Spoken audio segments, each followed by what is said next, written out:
बिस्मिल्लाहिर्रहमानिर्रहीम।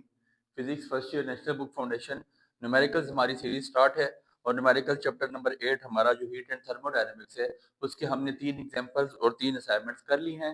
हम एग्जांपल और असाइनमेंट साथ साथ करते जा रहे हैं और फिर न्यूमेरिकल एक सेपरेट लेक्चर में करेंगे। आपसे ये रिक्वेस्ट है कि पूरी स्टेटमेंट लिखने से बेहतर है, पूरी स्टेटमेंट लिखने से टाइम की ज़िया होता है और कुछ भी नहीं पूरा मैं बोर्ड भरूंगा तो उसको फिर बहुत ज़्यादा टाइम लगता है। इसलिए आप अपने सामने बुक रखें, एक एक दफ़ा मैं सोल्यूशन करवाता हूँ, आपको बआसानी समझ आ जाएगा। और लाजमी ये बात याद रखें, एग्जाम्पल नंबर 4 हम करते हैं।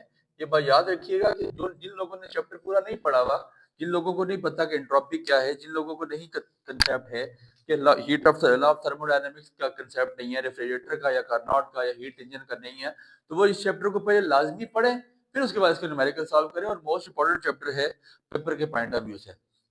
कहता है फाइंड द एफिशिएंसी, हमने ईटा फाइंड आउट करना है हीट इंजन का, operated between 400 degree Celsius to 400 degree Celsius to 30 degree Celsius. दो टेम्परेचर आपके पास गिवन है, T1 नाम दे दूंगा 400 डिग्री सेल्सियस। तो टेम्परेचर आपको पता है केल्विन में होना चाहिए, तो अगर मैं इसको कन्वर्ट कर दूं 400 जमा क्या करेंगे 273, तो आपके पास क्या आंसर आ जाएगा 673 केल्विन। इसी तरह दूसरा टेम्परेचर आपके पास 30 डिग्री सेल्सियस है, उसको मैं कन्वर्ट करवा देता हूँ 30 प्लस 273, तो आपके पास क्या आ जाता है 303 केल्विन। ठीक हो गया। आपने क्या फाइंड करनी है एफिशिएंसी, एफिशिएंसी होती है ईटा, ईटा इक्वल टू व्हाट, तो ईटा का हमारे पास फार्मूला क्या होता है 1 minus T2 over T1 multiply by 100%। Heat engine की एफिशिएंसी का फार्मूला याद रख लें, eta is equals to 1 minus T2 over T1 multiply by 100%। Efficiency हमेशा 100 को ही आपने क्रॉस कराना है, मल्टीप्लाई करवाना है। 1 माइनस T2 आपके पास कितना है, T2 आपके पास 303 है, T1 आपके पास कितना है 673 मल्टीप्लाई बाय 100%। दोनों मेथड्स हैं, ये डिवाइड करवा लें या एलसीएम ले लें, कैलकुलेटर आपके पास अवेलेबल होगा, डिवाइड करें ज़्यादा बेहतर है। 1 माइनस 303 डिवाइड बाय 673 आपके पास 0.45 आ जाएगा मल्टीप्लाई बाय 100%। तो 1 minus 0.45 which is equal to 0.55 multiply by 100%। तो योर परसेंटेज एफिशिएंसी आपकी कितनी आ जाएगी 55%। ऐसा इंजन जो दो हीट इवॉल्व कर रहा है, एक 400 डिग्री सेल्सियस और एक 230 डिग्री सेल्सियस, उसकी एफिशिएंसी कितनी है 55%। ठीक हो गया। इसके बाद अ heat engine is working with the thermal efficiency, assignment number 4 है वही बात। ईटा आपके पास उसने आपको गिवन दिया कितना, ईटा आपके पास कितना 40%। परसेंट हमेशा जब परसेंट से फ्रैक्शन को उसमें डेसिमल में लेके आते हैं, फ्रैक्शन खत्म परसेंट खत्म करते हैं, डिवाइड बाय 100 करते हैं, तो आपके पास आंसर आ जाएगा 0.4। फिर कहता है a heat engine is working with thermal efficiency of 40 degree if it receives 4 kilojoule of heat from furnace। मतलब हीट रिसीव हुई तो इनपुट हुआ, तो हीट इनपुट H इनपुट लिखिएगा IN which is equals to आपके पास कितना है 4 किलो जूल। ठीक है, तो आप हीट HN लिख लें या हीट के लिए आप Q लगा लें, QIN लिख लें ज़्यादा बेहतर है। ठीक है, और फिर Q output from furnace what waste does it reject, कितना वो आउटपुट करेगा। देखें हीट इंजन एक हीट ले रहा है, अब जाहिर सी बात है, आप किसी सादे से मिसाल ले लें, आप फर्नेस में कोई चीज बना रहे हैं या आप किसी भी बर्तन में कोई चीज बना रहे हैं, तो आप उसको इनपुट की फॉर्म में क्या दे रहे हैं हीट दे रहे हैं, और उसका आउटपुट क्या वो जो चीज तैयार हो रही है तो वो हीट इवॉल्व भी करेगी। ठीक है, तो इसी तरह फार्मूला आपके पास सेम रहेगा, ईटा इज इक्वल टू, यहाँ पे आपके पास फार्मूला क्या जाता है एफिशिएंसी ऑफ हीट इंजन का फार्मूला वही फार्मूला है 1 माइनस T2 ओवर T1, लेकिन इसको मैं यहाँ पे रीशेप करूंगा work over Q into input. ठीक है, एक ही बात है, इसमें कोई वो दो राय नहीं है। तो मेरे पास वर्क किसके इक्वल आ जाएगा, work is equal to eta into आपके पास कितना आ जाता है QN। तो मैंने पहले वर्क निकाल दिया, what waste does heat reject, फिर उसके बाद हीट वो निकाल लूंगा W। तो आपके पास ईटा आपके पास कितना है 0.4 और Q इनपुट आपके पास कितनी है 4 जूल, तो आपके पास आंसर आ जाएगा 1.6 किलो जूल। ठीक हो गया। अब स्टेटमेंट सुने, a heat engine is working with thermal efficiency of 40 degree, it receives 4 kilo joule of heat from furnace and what waste does it reject, ये कितना वेस्ट इसको रिजेक्ट करेगा। तो आपके पास ये आ चुकी है, और टोटल वर्क अगर मैं यहाँ से आपको निकाल के बताऊँ, टोटल वर्क आपको पता है किसके इक्वल होता है? टोटल वर्क इक्वल है input minus output, heat input minus heat output. हमने हीट आउटपुट निकालनी है, पहले हमने वर्क निकाल दिया, इसीलिए वर्क निकाला है कि हम हीट आउटपुट निकालेंगे, उसको तो जाके माइनस करवा दें।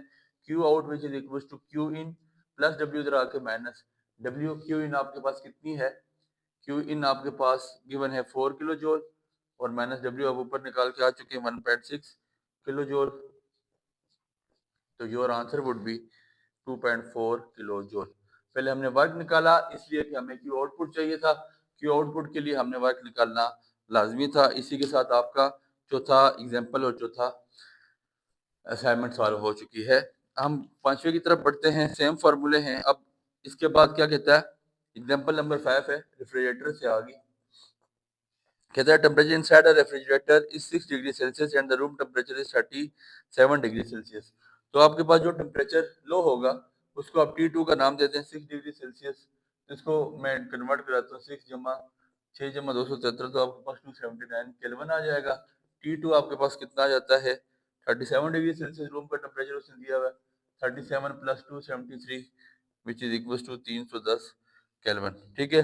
How many joules of heat is delivered from the room to the joule of electricity consumed by the, कितनी वो बिजली खर्च कर रहा है, उसकी कूलिंग कितनी, आउटपुट आपको बताया था रेफ्रिजरेटर पढ़ाते हुए, इनपुट और आउटपुट दोनों टर्मिनोलॉजीज आपको सिखा के आए थे। तो आपके पास कोफिशिएंट ऑफ परफॉर्मेंस, सीपी का मतलब है कोफिशिएंट ऑफ परफॉर्मेंस, उसकी कूलिंग कितनी है। तो आपके पास जब कूलिंग होगी तो T2 आपने ऊपर रखना है, ये याद रखना है, T2 our T1 minus T2। 279 divide by T1 कितना, 310 माइनस 279, तो 310 आपने निकाल दिया, कितना इसमें आपके पास आ जाता है 21 और 10 31, 279 ओवर 31, तो ये आपका आंसर आ जाएगा 9। ठीक हो गया। तो आपने क्या निकालना था? Quantity of heat pump out the room. ठीक है।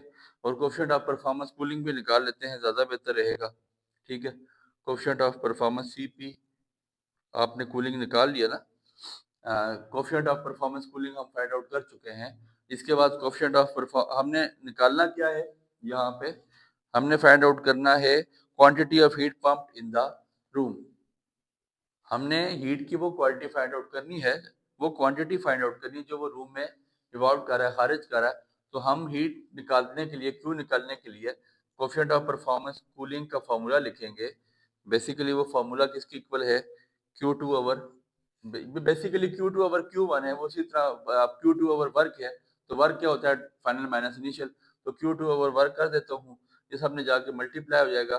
Q2 which is equal to CP cooling multiply by W।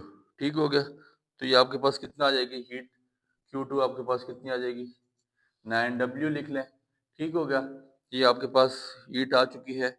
तो अब हमने आपको इंटरनल एनर्जी का आपने फार्मूला पढ़ा है। इंटरनल एनर्जी आपको अगर याद हो, आप फार्मूला पढ़ के आए थे। फार्मूला आपने इंटरनल एनर्जी में क्या पढ़ा था? आपने फार्मूला पढ़ा था Q is equal to W plus delta U। तो एक ही बात है, अब यहाँ पे हमने फाइंड आउट करना है Q।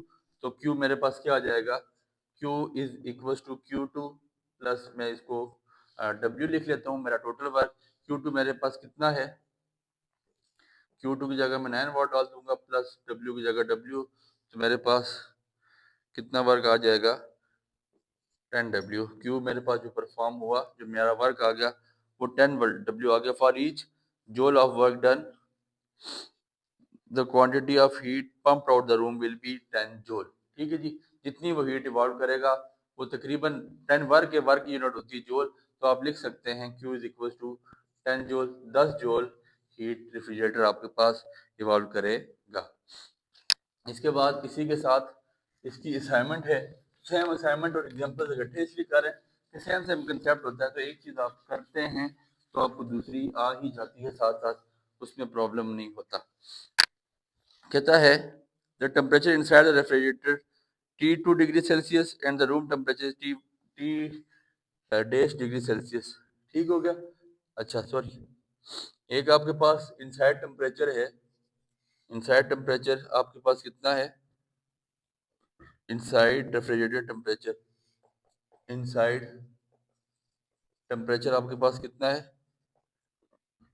T2 डिग्री सेल्सियस और रूम टेम्परेचर आपके पास कितना है T1 degree Celsius and find the amount of heat delivered to the room for each joule of electricity consumed. आपने हीट अपने निकालनी है, अमाउंट ऑफ हीट जो उसने डिलीवर की क्यू एच उसने जो डिलीवर किया है वो आपने फाइंड आउट करना है। ठीक है। The temperature inside the refrigerator, ये भी रेफ्रिजरेटर से मिलता जुलता है, कोफिशिएंट ऑफ परफॉर्मेंस वाला ही फॉर्मूला लगता है। अब आपने इन्हीं दो फार्मूले को लगाना है जो हम अभी कोफिशिएंट ऑफ परफॉर्मेंस के दो फार्मूले पढ़ के आए।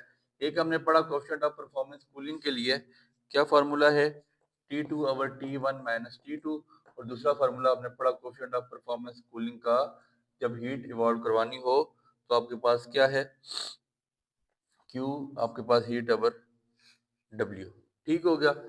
दोनों की आपको एक चीज नजर आ रही है, this is equation number 1, this is equation number 2, दोनों की आपके पास क्या नाम है लेफ्ट हैंड साइड सेम है, तो अगर लेफ्ट सेम है तो राइट भी सेम हो जाएगी। T2 over T1 minus T2 which is equal to Q over W। ठीक है।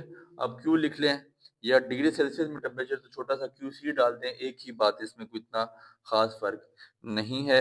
आपके पास जो फार्मूला बन गया वो क्या बन गया, रीअरेंज करते हैं, QC over W which is equal to T2 over T1 minus T2। ठीक हो गया। यहाँ तक आपको प्रॉब्लम नहीं है। This is equation number A, इसको इक्वेशन नंबर ए का आपने नाम देना है। ठीक है। अमाउंट ऑफ हीट डिलीवर हमने फाइंड आउट करनी है, क्यू एच हमने फाइंड आउट करना है, वो किसके इक्वल होगा, amount of heat Q C का मतलब amount of heat in degree Celsius plus जो उसने वर्क किया, जाहिर सी बात है हीट निकली ही होगी तो उसने कोई ना कोई वर्क भी परफॉर्म किया होना है ना, जो उसके वर्क परफॉर्म की बात भी हमें साथ लिखनी पड़ेगी। इंतहाई अहम आपके पास ये न्यूमेरिकल है, इसको बहुत अच्छी तरह समझने की कोशिश करें। अब जरा गौर करें, ये मेरे पास इक्वेशन नंबर 1 आ चुकी है, ये एक का नाम दे दिया है, मेरे पास इसकी वैल्यू गिवन है QC ओवर W। अगर इसके नीचे W होता तो ये वैल्यू उठा के मैं इसकी जगह पुट कर सकता था, W है नहीं है, मैं W बना सकता हूँ, डिवाइड W ऑन, तो मैं लिख सकता हूँ QH over W which is equal to QC over W, हर एक के नीचे W को डिवाइड कर दिया, W ओवर W ये कैंसिल आउट हो जाएगा, तो आपके पास क्या बचता है QH over W which is equal to QC over W plus 1।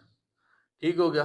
अब आपके पास QC, आपके पास टेम्परेचर कितना गिवन है QC ओवर W हम निकाल के आ चुके थे जब हमने इक्वेशन ये बनाई है, QC over W which is equal to T2, जरा गौर कीजिएगा, QH ओवर W हमने फाइंड आउट करना है, QC ओवर W की क्या वैल्यू है T2 over T1 minus T2 plus 1। अब आपके पास T2 क्या है, जो आपके पास इंटरनल टेम्परेचर है वो किस में गिवन है आपके पास डिग्री सेल्सियस में, उसने खुद लिखा था T2 डिग्री सेल्सियस, तो हम इसको लिख सकते हैं T2 plus degree Celsius kelvin में जाने की जमा 273 कर देते हैं। ठीक हो गया। अब T1 का टेम्परेचर आपके पास किस में गिवन है, दोनों टेम्परेचर आपके पास गिवन है T1 माइनस T2, वो T2 डिग्री सेल्सियस, तो ये आप भी दोनों इसको भी आप 270 में कर लें, लेकिन जब वो आपस में दो माइनस होंगे तो 270 वहां से खत्म हो जाना है, इसलिए आप इसको लिख सकते हैं T1 माइनस T2 प्लस आपके पास क्या आ जाता है यहाँ पे 1, यहाँ पे एलसीएम आपके पास आ जाएगा T1 माइनस T2, ये T1 माइनस T2 1 से multiply, T2 plus 273 plus T1 minus T2। ठीक हो गया। यही है T2 T2 आपस में कैंसिल आउट हो जाएगा, T1 प्लस 273 अवर T1 माइनस T2। मजीद सिंप्लीफाई अगर होता है तो करें, नहीं तो यहाँ तक आपका आंसर आ चुका है, इसमें कोई इतनी डिफिकल्टी नहीं है।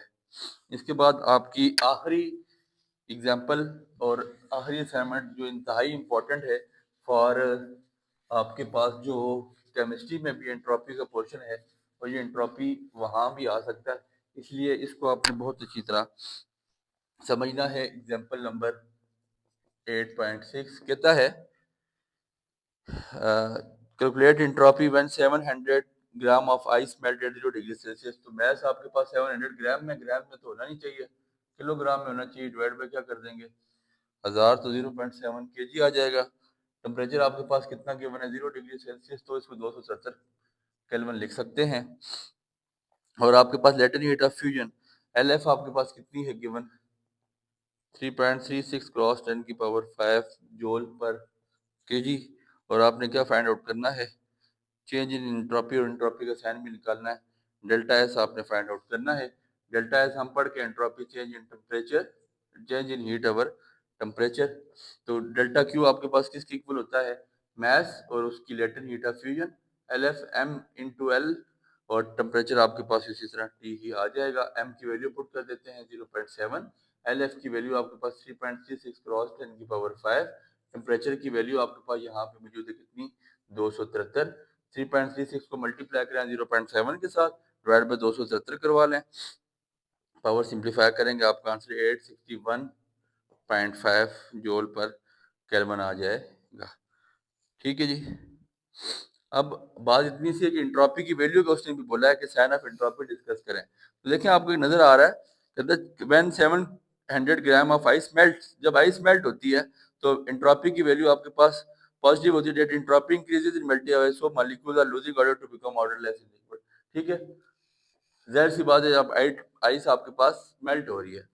फिर इसके बाद इसी की असाइनमेंट है टेम्परेचर आपके पास कितना है, temperature undergoes a reversible isothermal process, assignment number 6 है। टेम्परेचर आपके पास कितना है 150 डिग्री सेल्सियस, इसको जमा 270 करवा देते हैं यहीं पे 150 plus 273 which is equals to 423 Kelvin. The heat energy removed in this process 7373, energy remove हुई है तो साथ साइन आ जाएगा माइनस का 7373 क्योंकि हीट ने सिस्टम को लीव किया है। चेंज इन एंट्रोपी आपने डेल्टा एस फाइंड आउट कर लेना है। तो delta S which is equal to Q over T, अभी फार्मूला पड़ा क्यू ओवर टी। अब यहाँ पे मजबूरी हमारी क्या बन गई थी मैस और लेटेंट हीट ऑफ फ्यूजन की बनता, बेसिकली टेम्परेचर होती यही है, टेम्परेचर ये आपके पास हीट होता है यही है the product of mass and latent heat of fusion या वेपोराइजेशन जो भी आपके पास हो रही होती है।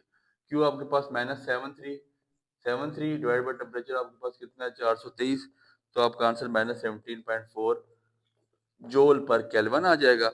और नेगेटिव साइन शो करता है कि एंट्रोपी में कमी आ रही है, ज्यादती वाकया नहीं हो रही, कमी आने की वजह से नेगेटिव साइन लग चुका है। उम्मीद है यहाँ तक की बातें आपको समझ आई होंगी। दुआ में याद रखें, मिलते हैं इंशाल्लाह न्यूमेरिकल्स के साथ। अल्लाह हाफिज़।